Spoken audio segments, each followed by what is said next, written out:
Voici 10 questions pour devenir un as du code de la route. Êtes-vous prêt à relever le défi?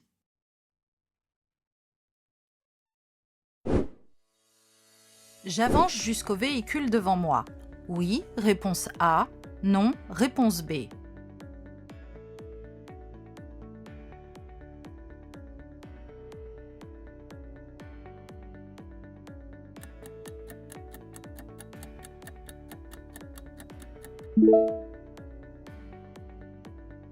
Que faire ici? Je circule dans un carrefour à sens giratoire. En arrivant au niveau de ma sortie, je peux voir qu'un bouchon est en train de se former.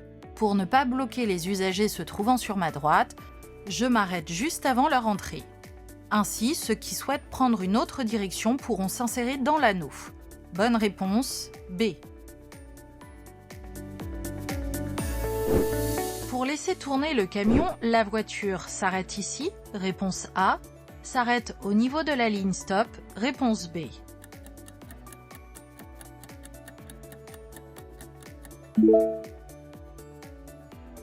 Pourquoi ne pas s'arrêter à la ligne de stop?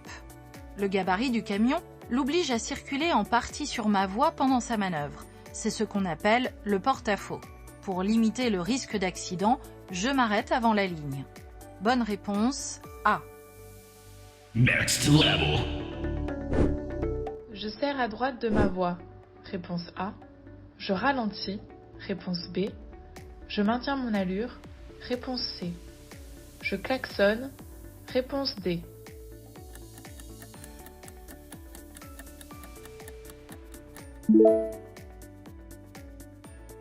Que faire lorsqu'un véhicule me dépasse? Lorsqu'un véhicule me dépasse, je dois faire en sorte que la manœuvre se passe en toute sécurité pour moi et pour lui. Si possible, je serre à droite. Je maintiens mon allure pour que le véhicule ne soit pas surpris. Bonne réponse, A et C. Congratulations. La chaussée passe à deux voies, sur une distance de 600 mètres. Réponse A. Dans 600 mètres, réponse B.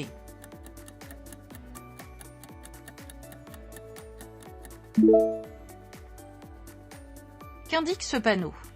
Une réduction du nombre de voies. Le panonceau précise que cette réduction débute dans 600 mètres. Bonne réponse, B. Je continue sur la voie. A, réponse A. B, réponse B.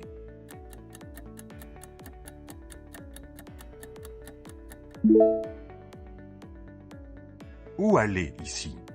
La voie B est une bande cyclable. Elle est réservée à la circulation des vélos. Je continue donc dans la voie A. Bonne réponse, A. À cette intersection, je pourrais tourner à droite, réponse A. À gauche, réponse B.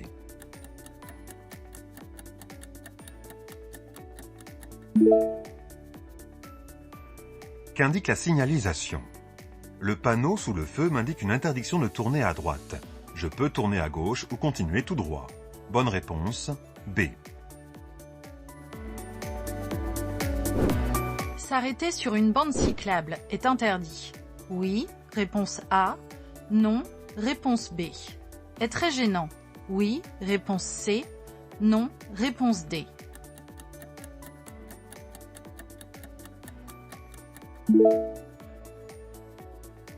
Qu'indique la signalisation au sol?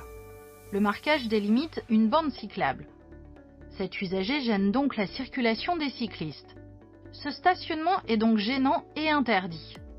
Il entraîne une amende de 135 € et le véhicule peut être emmené à la fourrière. Bonne réponse, A, C. La zone de danger principale se situe en A, réponse A. En B, réponse B. En C, réponse C.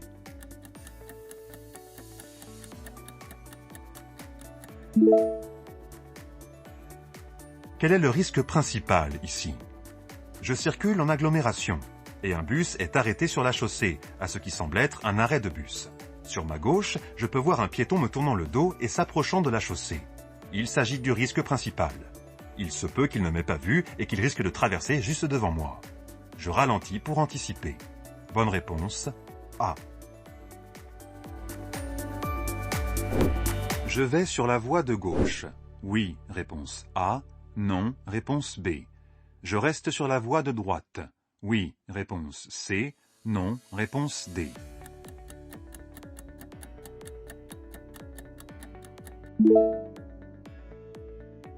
Comment savoir où me placer? J'observe la signalisation horizontale et verticale. Ici, le panneau indique une voie réservée aux bus, tout comme le marquage au sol le confirme. Je dois donc obligatoirement suivre la voie de gauche dans mon sens de circulation. Bonne réponse, A et D.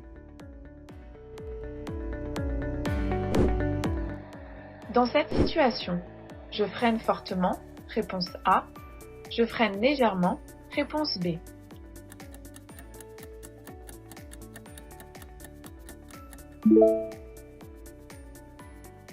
Comment agir ici? Dans cette situation, je circule lentement. Un obstacle se trouve sur ma voie et un bus arrive en face. Je dois donc lui céder la priorité. En freinant fort, je risque de surprendre les usagers derrière moi et donc provoquer une collision. En freinant légèrement et en prévenant les usagers derrière moi, ils pourront s'arrêter eux aussi. Bonne réponse, B.